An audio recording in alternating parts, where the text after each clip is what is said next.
Hello and welcome to the Angus Report and our special coverage here from the Angus Convention.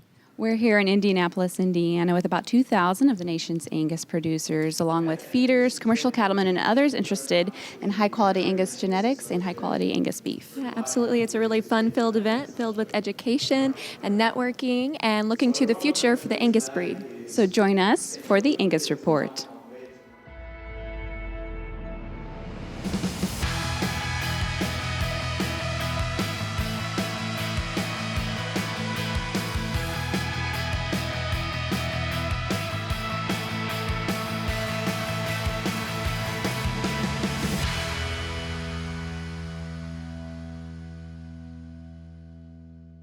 Well, welcome to the Indiana Angus Tour here at the 2016 National Angus Convention. We're traveling here with more than 220 cattlemen and women from across the country, working to connect with one another and learn how Indiana Angus breeders get it done on a daily basis.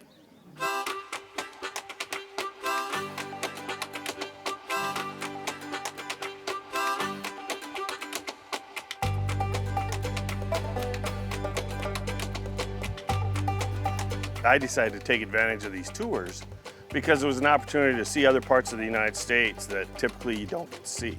And that's the other thing about visiting all these herds.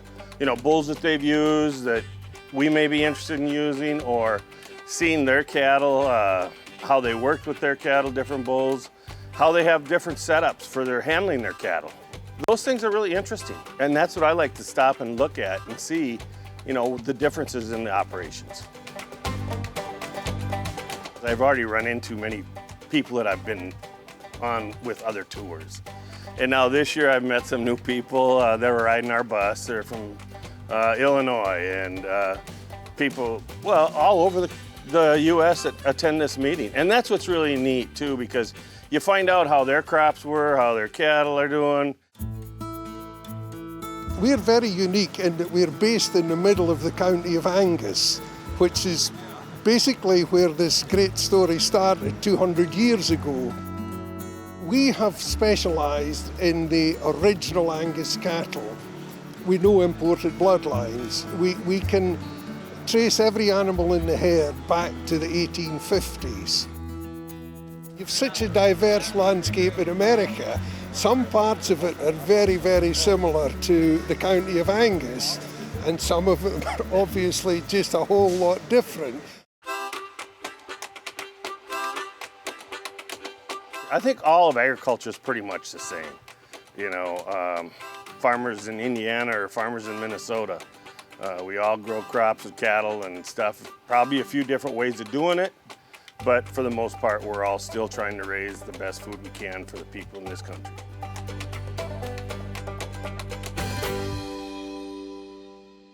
And we'd like to thank the Indiana Angus Association for coordinating this tour and giving us an inside look at how Angus are raised here. For the Angus Report, I'm J.D. Roseman.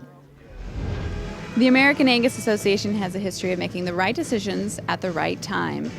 This week, we're talking about leadership, innovation, and progress as we look to the future. Well, the goal of the convention is to bring all our members together. It's really a chance to celebrate who we are, what we do, and then what we've accomplished the past year as well. But it's a great educational opportunity.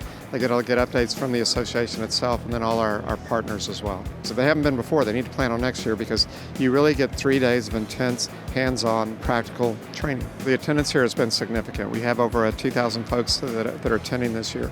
And it speaks volumes, right? People are really positive about the Angus business. They're positive about the cattle business. And we've got the best technology here, the newest technology rather. And it's a great opportunity for members to see and learn. We're getting ready to unveil the long-range strategic plan. The decisions and the programs we implement the next 3 to 5 years will carry on for decades. So it has a big impact. It's very important, but that's what's fun about this as well. People are really excited and they're really encouraged about the direction we're taking. So we can't wait to get back home, get to work, and get to rolling everything out. A key part of the Angus Convention here is the 133rd Annual Convention of Delegates. Here, about 400 delegates selected the next slate of board members as well as named officers. Board members elected to serve for 3-year terms are Richard Dyer of Alabama, Montana's Dave Hinman, Alan Miller from Illinois, Jonathan Perry of Tennessee, and Oklahoma's Barry Pollard. Charlie Boyd of Kentucky was elected as American Angus Association President and Chairman of the Board. Kevin Yon from South Carolina was elected to serve as Association Vice President and Vice Chairman of the Board, and John Piper of Oklahoma will serve as the 2016-2017 Treasurer. Our thanks to these leaders for their service to the association and the Angus breed. We'll be right back with the Angus Report after this. The Angus Report is brought to you by Merck Animal Health, the makers of Safeguard Cattle Dewormer. Healthy cattle perform better. Add Safeguard, add pounds. Contact your veterinarian or animal health supplier today.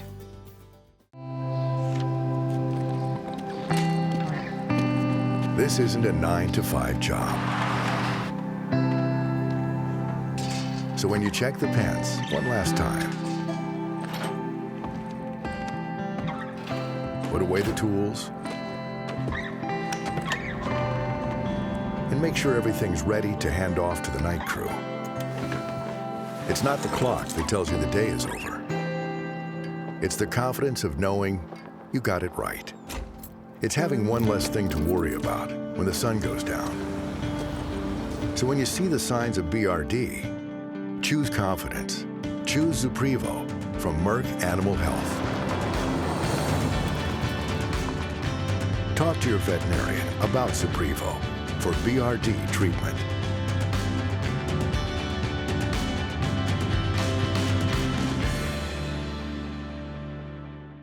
Beef quality is everyone's responsibility, including yours. That's why the Checkoff-funded Beef Quality Assurance Program is key to your future.